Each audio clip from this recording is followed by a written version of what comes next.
నాన్నగారు, ఈ టైంలో చాలా మంది అయ్యప్ప స్వామి మాలేస్తుంటారు కదా. అసలు ఎవరి అయ్యప్ప స్వామి? ఆయన తల్లిదండ్రులు ఎవరు? ఆ స్వామి పుట్టుక వెనక అసలు కారణం ఏంటి నాన్నగారు? చెప్తారా? అంతకంటే ముందు మనం లోగా వేసుకుందాం.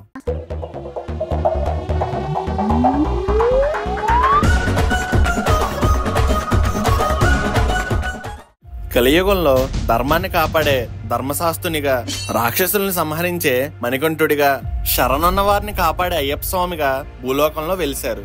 ఇక స్వామివారి పుట్టుక కథలోకి వెళ్తే, పూర్వం భస్మాసురుడు అనే రాక్షసుడు ఉండేవాడు. ఈ రాక్షసుడు శివుడి కోసం ఘోర తపస్సు చేశాడు. రాక్షసుడు తపస్సుకు మెచ్చిన శివుడు ఏ వరం కావాలో కోరుకోమని అడుగుతాడు. అప్పుడు భస్మాసురుడు బాగా ఆలోచించి, ఓ మహాదేవ, నేను ఎవరి శిరస్సు మీద అయితే చెయ్యి పెడతానో వారు అక్కడికక్కడే భస్మైపోవాలి అనే వరాన్ని అడుగుతాడు. తదాస్తు అంటాడు శివుడు. తర్వాత భస్మాసురుడు శివుడిచ్చిన వరం పనిచేస్తుందో లేదో తెలుసుకోవాలని అనుకుంటాడు. దానికోసమని శివుని దగ్గరికి వెళ్లి శివుని శిరస్సు మీదే చేయి పెట్టాలని అనుకుంటాడు. ఇంకేముంది, శివుడు ఒక్కసారిగా ఉలిక్కిపడి ప్రాణభయంతో పరుగులు పెట్టసాగాడు. శివుని తరుముకుంటూ భస్మాసురుడు వెనకాలే వెళ్ళాడు. ప్రాణభయంతో శివుడు గట్టిగట్టిగా కేకలు వేస్తూ అడివంతా పరుగులు పెడతాడు.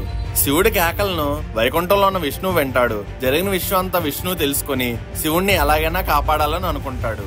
అప్పుడు విష్ణుమూర్తి ఏం చేశాడండి? విష్ణువు అందమైన మోహిని అవతారం ఎత్తి భస్మాసురుడి ముందు ప్రత్యక్షమవుతాడు. మోహిని మాయలో పడి భస్మాసురుడు శివుడు గురించి మర్చిపోతాడు. మోహిని రూపంలో ఉన్న విష్ణువు తన ఆటపాటలతో భస్మాసురుడిని అలరిస్తాడు. తనలాగే నాట్యం చేయమంటూ భస్మాసురుడిని ఊరిస్తాడు. చివరిగా మోహిని తలపై చేయి పెట్టే భంగిమను చేస్తుంది. భస్మాసురుడు కూడా మోహినిని చూసే తన చేతిని తలపై పెట్టుకుంటాడు. ఇంకేముంది, అలా చేయి పెట్టగానే భస్మాసురుడు భస్మం అయిపోతాడు. ఇలా విష్ణువు ఆ భస్మాసురుడు పని పడతాడు. అందమే అసూయ పడేలా ఉన్న మోహినిని చూసి శివుడు కూడా మైమరిచిపోతాడు. మోహిని అందానికి శివుడు కూడా బానిసైపోతాడు. హరిహరులిద్దరూ రసవత్రంగా నాట్యం చేస్తారు. వీరిరువురి కలయికతో ఓ బాలుడు జన్మిస్తాడు. ఆ బాలుడే అయ్యప్ప స్వామి. శివకేశవుల తేజస్సును కలుపుకుని అయ్యప్ప స్వామి జన్మించారు. ఇలా పుట్టిన బిడ్డను హరిహరులు కేరళ అడవిలోని పంబా నది తీరంలో వదిలేసి వెళ్ళిపోతారు.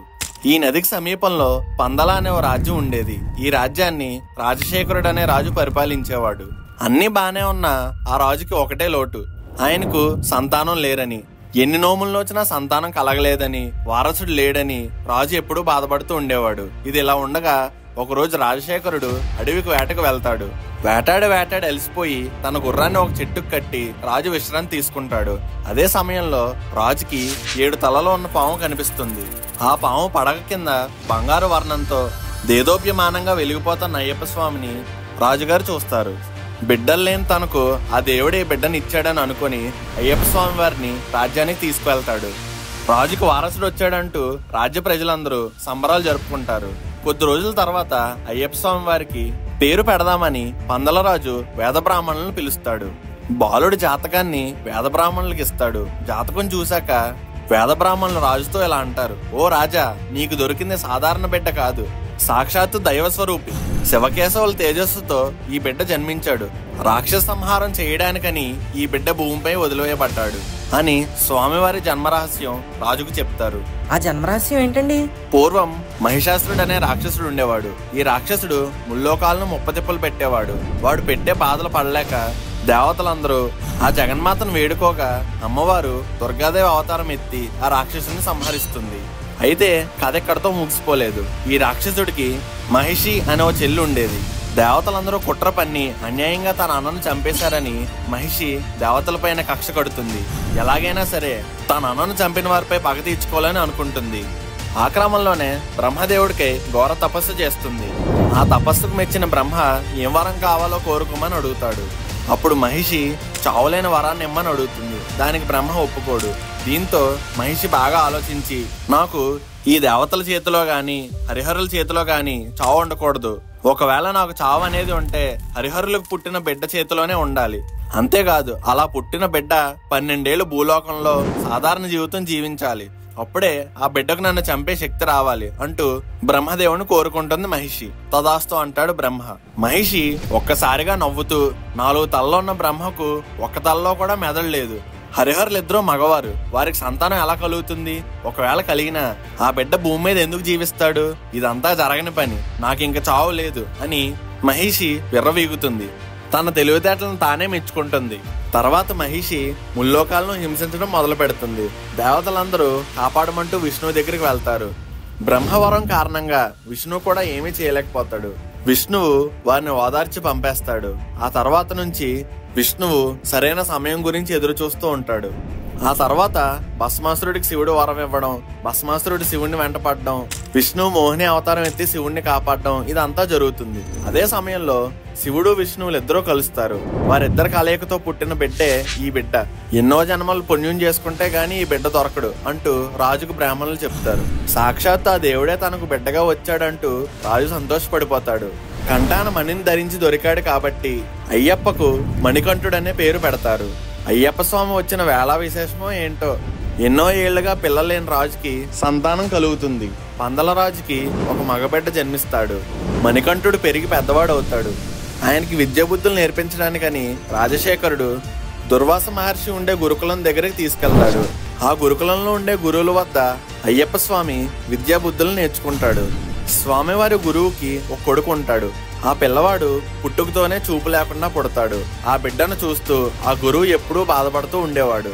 అయ్యప్ప స్వామి తన మహిమతో ఆ పిల్లవాడికి చూపుని ప్రసాదిస్తాడు. స్వామివారు చిన్నప్పటి నుంచే వయసుకు మించి సాహసాలు చేసేవారు. ఏదైనా సరే చెప్పకుండానే నేర్చుకునేవారు. ఇదంతా చూసి అందరూ ఆశ్చర్యపోయేవారు. గురుకులంలో ఉండే గురువులకే అయ్యప్ప స్వామి తత్వబోధన చేసేవారు. ఇది ఇలా ఉండగా రాజశేఖరుడు తన పందల రాజ్యానికి రాజుగా పట్టాభిషేకం చెయ్యాలని అనుకుంటాడు.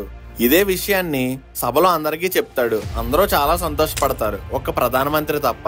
ఎందుకంటే అయ్యప్ప స్వామి రాజు అయితే ప్రధానమంత్రి ఆటలు సాగవు కనుక ఎలాగైనా సరే అయ్యప్పని రాజు కాకుండా చెయ్యాలని అనుకుంటాడు. ఆ మంత్రి రాణి దగ్గరికి వెళ్లి, ఏంటమ్మాయి అన్యాయం, సొంత కొడుకు ఉండగా దత్తపుత్రుడికి రాజ్యాన్ని కట్టబెట్టడం ఏంటి? ఇప్పుడు గనక అయ్యప్ప రాజు అవుతే నీ కొడుకు జీవితాంతం అయ్యప్పకి దాసుడుగా బతకాల్సిందే అని అంటాడు. మంత్రి మాటలు విన్న రాణి ఒక్కసారిగా ఆలోచనలో పడుతుంది. మంత్రి చెప్పింది కూడా నిజమే అని అయ్యప్పని ఎలాగైనా సరే రాజు అవ్వకుండా చెయ్యాలని అనుకుంటుంది. పట్టాభిషేకాన్ని ఆపాలని రాణి తనకు విపరీతమైన తలనొప్పి వస్తుందంటూ నటిస్తుంది. తనకి తలనొప్పి తగ్గాలంటే పులి పాలు తెప్పించాలంటూ వైద్యులతో చెప్పిస్తుంది. పులి దగ్గరికి వెళ్లడమే కష్టం, అలాంటిది పులి పాలంటే అసాధ్యం. ఎంతో మంది వీరులు పులి పాలు కోసం వెళ్లి ఒట్టి చేతులతో వెనక్కి వచ్చేస్తారు. అప్పుడు అయ్యప్ప స్వామి రంగంలోకి దిగి పులి పాలు తేవడానికి అడవిలోకి వెళ్తారు. దేవతలను హింసిస్తూ అక్కడ గిరిజనుల ప్రాణాలను హరిస్తూ మహిషి ఆ అడవిలోనే జీవిస్తుంది. నారద మహర్షి మహిషి దగ్గరికి వెళ్లి, నిన్ను హతమొందించడానికి హరిహరసుతుడు ఇక్కడికి వస్తున్నాడు, ఇంక నీ చావు తథ్యం అని చెప్తాడు. రమ్మనండి ఆ హరిహరసుతుడిని, నా చేతిలో చావడానికి ఇక్కడికి వస్తున్నాడు అని మహిషి అంటుంది. అసలు కట్టం రానే వచ్చింది. అదే మహిషి మణికంఠుల యుద్ధం. దేవతలందరూ ఈ యుద్ధాన్ని చూడడానికి అదృశ్య రూపంలో అక్కడికి వస్తారు. హలో సార్, ఓకే సార్, రే మను, నేను అర్జెంటుగా ఆఫీస్కి వెళ్ళాలి. వెళ్దూర్లే గాని ఎందుకీ మణికంఠుడు మహిషిని చంపేశాడా? పులిపాలు తీసుకొచ్చాడా? చెప్పండి నాన్నగారు. ఇవన్నీ తర్వాత ఎపిసోడ్ లో చెప్తా.